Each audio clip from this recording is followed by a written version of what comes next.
سب مسائل کا حل صرف اسلام ہے، یوتھ ونگ کا یہی دوست پیغام ہے۔ الحمدللہ رب العالمین والصلاة والسلام علی رسول الامین وعلی آلہ واصحابہ اجمعین الی یوم الدین، اما بعد فقال اللہ تعالی فی القرآن المجید والفرقان الحمید، اعوذ باللہ من الشیطان الرجیم، بسم اللہ الرحمن الرحیم۔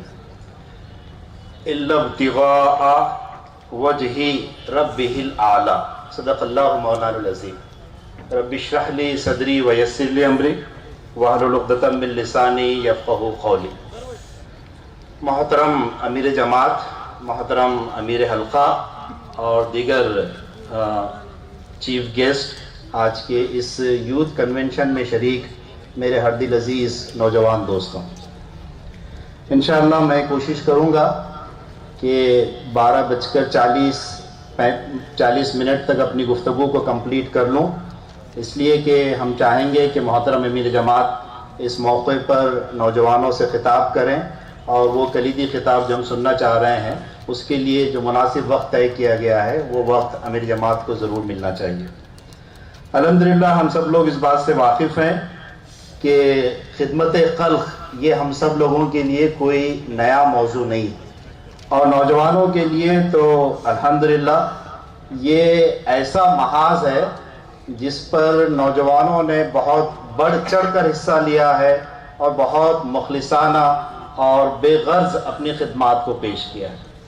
کووڈ کے حالات کو آپ اپنے ذہن میں تازہ کر لیجئے تو بطور خاص میں امت مسلمہ کے نوجوانوں کو مبارکباد بھی دینا چاہتا ہوں اور ان کے حق میں دعا بھی کرنا چاہتا ہوں کہ جب ایسے حالات بن گئے تھے کہ اپنے سگے رشتہ دار بھی قریب آنے سے کترا رہے تھے، تو ملت کے نوجوانوں نے آگے بڑھ کر ایسے لوگوں کی خدمات بھی انجام دی ہیں، اور ساتھ ہی جو کمزور تھے، بھوک مری کا شکار ہو رہے تھے، ان کے لیے کھانے کا انتظام بھی کیا ہے۔ اپنی جان کا جوخم لیتے ہوئے انہوں نے اس کام کو کرنے کی کوشش کی ہے۔ تو الحمدللہ ہماری تاریخ اس بات کی گواہی دیتی ہے کہ امت مسلمہ کے نوجوانوں نے خدمت خلق کا کام بہت بہتر انداز میں کرنے کی کوشش کی ہے، اس لیے کہ ہم اپنی زندگی کی کبھی پرواہ نہیں کرتے۔ ابھی بات آپ کے سامنے آ رہی تھی فیروز صاحب کی طرف سے کہ جب نشے کے اس چیلنج کا آپ مقابلہ کرنے کے لیے میدان میں آئیں گے تو ایک بہت بڑا مافیا آپ کا مخالف ہو جائے گا، اور عین ممکن ہے کہ آپ کی جان کو خطرہ بھی لاحق ہو جائے گا۔ مومن اس دنیا میں پیدا ہوا ہے مرنے کے لیے، وہ زندہ رہنے کے لیے اس دنیا میں نہیں آیا ہے، وہ چاہتا ہے کہ شہادت کی موت اسے میسر آئے۔ میں یہ بات پورے اطمینان کے ساتھ، پورے اعتماد کے ساتھ کہہ رہا ہوں کہ اگر کوئی مسلم نوجوان کسی نشہ مافیا سے مقابلہ کرتے ہوئے کہ یہ نشہ مافیا ہمارے اس علاقے کے اندر کام نہیں کرے گا، اگر وہ اپنی جان سے ہاتھ دھوتا ہے تو وہ میرے نزدیک شہادت کی موت ہے، شہادت کی موت۔ اور نبی کریم صلی اللہ علیہ وسلم نے نوجوانی کی عمر میں، بہت بڑی عمر میں نہیں بلکہ نوجوانی کی عمر میں جو حلف الفضول کیا تھا اس کے اندر 5 بنیادی نکات تھے۔ اس میں سے ایک نکتہ یہ تھا کہ ہم مکہ کے اندر کسی ظالم کو اور غاصب کو جس نے کسی کے حق پر قبضہ کر لیا ہے ہم رہنے نہیں دیں گے۔ تو نوجوان نام ہے طاقت کا، قوت کا۔ ہم مقابلہ کریں گے جو ڈیموکریٹک رائٹس ہیں، کانسٹیٹیوشن کے اندر، دستور کے اندر، سنویدھان کے اندر جو رائٹس ہم لوگوں کو حاصل ہیں، ان تمام رائٹس کو ملحوظ رکھتے ہوئے کوئی اینٹی نیشنل کام نہیں کریں گے، کوئی اینٹی لافل ایکٹیویٹی نہیں کریں گے، قانون کو اپنے ہاتھ میں نہیں لیں گے، ہرگز نہیں لیں گے، صبر کا مظاہرہ کریں گے، لیکن ایک قوت بن کر ابھریں گے کہ جس جگہ پر یوتھ ونگ کے نوجوان ہیں اس جگہ اور اس علاقے میں کوئی نشے کا کاروبار نہیں کر سکتا۔ یہ ایک بہت بڑا خدمت خلق کا محاذ ہے جو میں اس موقع پر آپ لوگوں کی خدمت میں رکھنا چاہ رہا تھا۔ دوسری چیز، ہم یہ جو کچھ بھی کام کر رہے ہیں، جیسے کہ محترم امیر الخان نے بھی ہماری رہنمائی کی، وہ یہ کہ ہم صرف اللہ کو خوش کرنے کے لیے کر رہے ہیں۔ ابھی میں نے قرآن مجید کی جس آیت کی تلاوت کی اس میں اللہ رب العزت نے یہی بات ارشاد فرمائی کہ وہ جو بندہ ہے جو کام کر رہا ہے وہ اس کام کے ذریعے صرف اپنے رب کو، اپنے اللہ کو خوش کرنا چاہتا ہے۔ یہ آیت جو نازل ہوئی حضرت ابو بکر صدیق رضی اللہ تعالیٰ سے متعلق نازل ہوئی۔ وہ کیا کرتے تھے کہ جو غلام بنائے گئے ہیں ان کو آزاد کرتے تھے۔ ابھی آچاریہ میڈم کی طرف سے بات آئی کہ انہوں نے 10,000 لڑکیوں کو اس غلامی سے آزادی دی ہے، یقیناً ایک بہت اچھا کام کیا ہے۔ حضرت ابو بکر صدیق رضی اللہ تعالیٰ عنہ بھی اس وقت جو غلام تھے ان غلاموں کو آزاد کرتے تھے۔ 40,000 درہم کے آپ مالک تھے، اس وقت کے امیر ترین لوگوں میں آپ کا شمار ہوتا تھا۔ آپ نے اپنی دولت کے جو خزانے ہیں وہ ان لوگوں کے لیے خرچ کر دیے، یہ جذبہ تھا۔ تو نبی کریم صلی اللہ علیہ وسلم فرماتے ہیں کہ ان کے والد نے حضرت ابو بکر صدیق رضی اللہ عنہ سے یہ بات فرمائی کہ جب تم غلاموں کو آزادی کر رہے ہو تو تھوڑا تندرست جوانوں کو، تندرست غلاموں کو آزاد کرو تاکہ وہ تمہارے کسی کام آ جائیں۔ تو حضرت ابو بکر صدیق رضی اللہ تعالیٰ نے فرمایا کہ نہیں، میں یہ اپنے لیے آزاد نہیں کر رہا ہوں، بلکہ میں ان لوگوں کو آزادی اس لیے دے رہا ہوں کہ اس کے ذریعے میرا اللہ خوش ہو جائے۔ تو نوجوان دوستو، ہم کو بھی اس ملک کے مالدار ترین لوگوں کی صف میں شامل ہونا ہے، مالدار ترین بننا ہے، خوب دولت کمانا ہے اپنے پروفیشن سے، اپنی اسکل کو ڈیولپ کر کے۔ اس لیے کہ جب ہم دولت کمائیں گے تو یہ ملک ترقی کرے گا، تو دولت کا بڑا حصہ ہم اپنی زندگی پہ خرچ نہیں کریں گے بلکہ ایسے ایسے فرنٹ پر خرچ کریں گے جس کا تعارف آپ کے سامنے آ رہا ہے۔ ان محاذوں پر اور ان کاموں پر اپنا پیسہ خرچ کرنے کی کوشش کریں گے۔ ہماری زندگی میں سادگی ہوگی، سمپلسٹی ہوگی، لیکن ہم اپنی دولت کا 98% اس کاموں کے لیے خرچ کرنے کی کوشش کریں گے۔ یہ جذبہ ہے۔ اب آئیے چند کچھ محاذ میں آپ لوگوں کی خدمت میں رکھتے ہوئے اپنی گفتگو کو مکمل کروں۔ دیکھیے، اس وقت ہم ایک بہت تاریخی شہر کے اندر ہیں، جیسے آچاریہ میڈم نے کہا، واقعی ایک تاریخی شہر جسے مسلمانوں نے بسایا، بہت ڈسپلن طریقے سے بسایا کہ ایک سسٹینیبل سٹی کیسے ہو سکتی ہے، ایک پائیدار شہر کیسے ہو سکتا ہے۔ آج کا یہ بہت اہم موضوع ہے، سسٹینیبل سٹیز۔ اس لیے کہ جو شہر آج بسائے جا رہے ہیں وہ بیماریوں کی جگہ بن رہے ہیں، وہ لوگوں کو بیمار کر رہے ہیں، وہ لوگوں کی زندگی میں مسائل کریٹ کر رہے ہیں۔ تو سٹیز کا جو ماڈل پیش کیا جا رہا ہے وہ سسٹینیبل نہیں ہے، وہ پائیدار نہیں ہے، وہ کبھی بھی ڈہ سکتا ہے۔ کووڈ کے اندر بھی ہم نے ان سب چیزوں کو دیکھا ہے۔ آج شہروں کے اندر ایک بڑا مسئلہ یہ ہے، خدمت خلق کے عنوان سے جسے ہم پر کام کرنا ہوگا، ہم نوجوانوں کو آگے بڑھ کے کام کرنا ہوگا۔ اس لیے کہ دیکھیے، جو حکومت کرنے کے لیے آئے ہیں وہ لوگوں کی زندگی میں اچھے دن نہیں لانا چاہتے ہیں۔ اچھے دن صرف بھاشن میں ہے، اصل جو عمل ہے اس کے اندر وہ اچھے دن نہیں لانا چاہتے ہیں۔ اس لیے نوجوانوں کو آگے آنا ہوگا۔ وپکش اور ستا پکش صرف ہمیں بہلانے کے لیے ہے۔ پولیٹیکل کلاس ایک بن چکی ہے، وہ نوجوانوں کے جذبات کو ایکسپلائٹ کرنا چاہتی ہے۔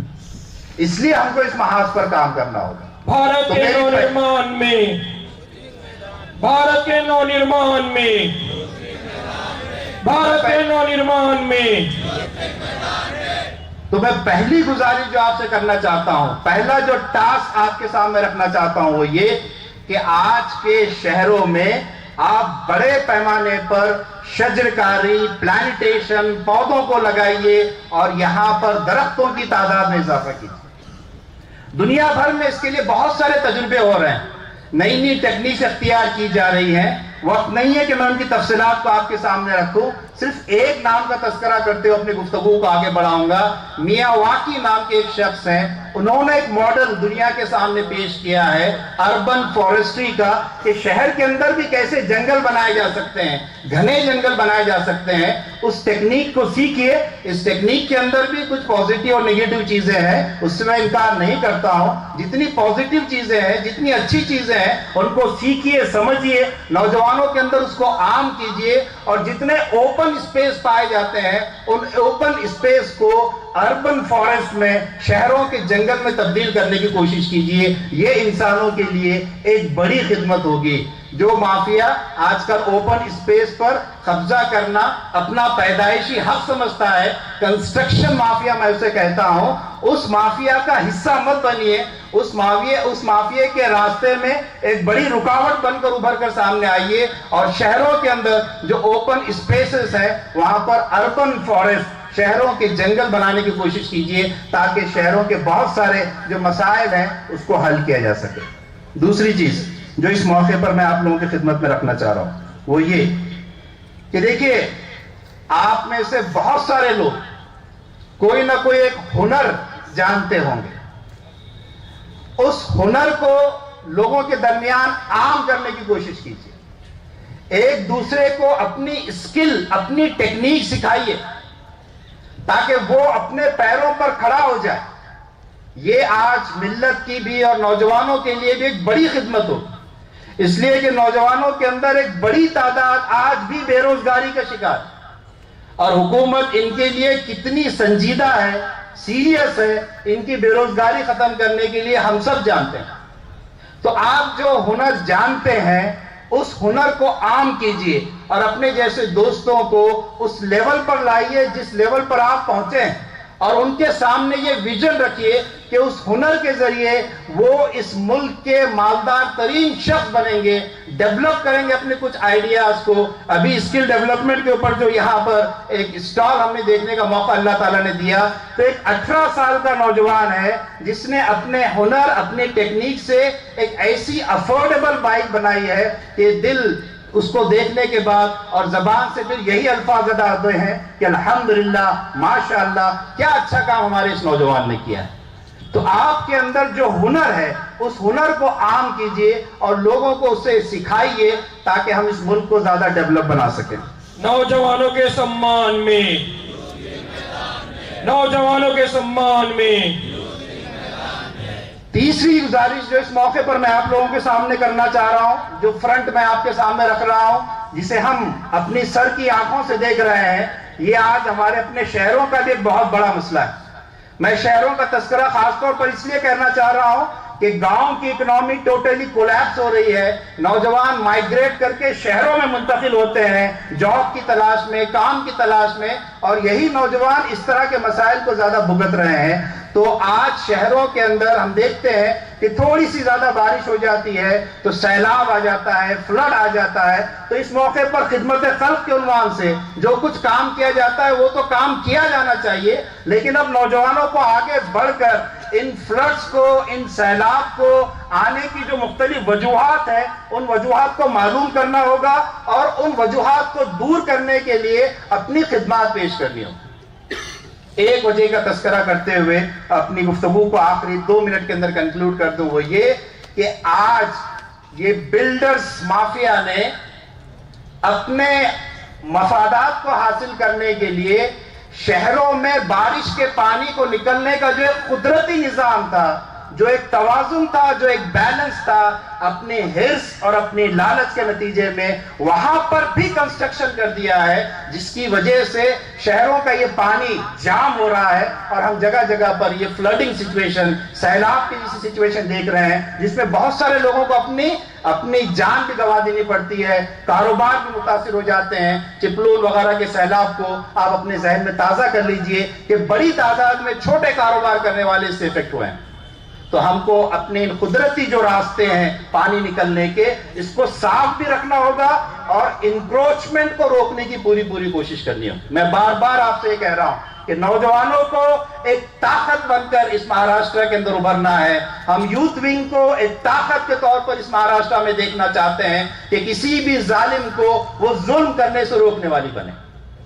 آخری فرنٹ میں رکھتے ہوئے اپنی گفتگو کو ختم کروں گا، اور یہ عین ممکن ہے کہ آپ لوگوں کے لیے بہت مشکل فرنٹ ہو، لیکن نوجوان دوستوں، مجھے آپ پر بھروسہ ہے، مجھے آپ پر یقین ہے۔ ایک آواز پر ہزاروں کی تعداد میں نوجوان یہاں پر تشریف لائے ہیں اور اس عہد کو کرنے کے لیے یہاں پر آئے ہیں کہ یہاں ہم صرف تقریریں نہیں سنیں گے، بلکہ ان تقریروں کے اندر جو چیزیں بیان کی گئی ہیں اس کو اپنے عمل کے ذریعے سے دنیا میں نافذ کر کے دکھائیں گے۔ میں یقین رکھتا ہوں کہ یہ جو آخری گزارش میں آپ لوگوں سے کرنے جا رہا ہوں، اس کا بھی آپ عملی ثبوت دیں گے، وہ یہ کہ یہ گٹکا کھانے کی عادت اور گٹکا کھا کر تھوکنے کی عادت جو بسوں کو گندا کرتی ہے، ہمارے ریزیڈینشل علاقوں کو گندا کرتی ہے، گلیوں کو گندا کرتی ہے، پتہ نہیں کہاں گندا کرتی ہے۔ ہم کو ایسی لوکیلٹیز ایسے علاقے اپنے شہروں میں بنانا ہے کہ جہاں پر ہم چیلنج کر سکیں.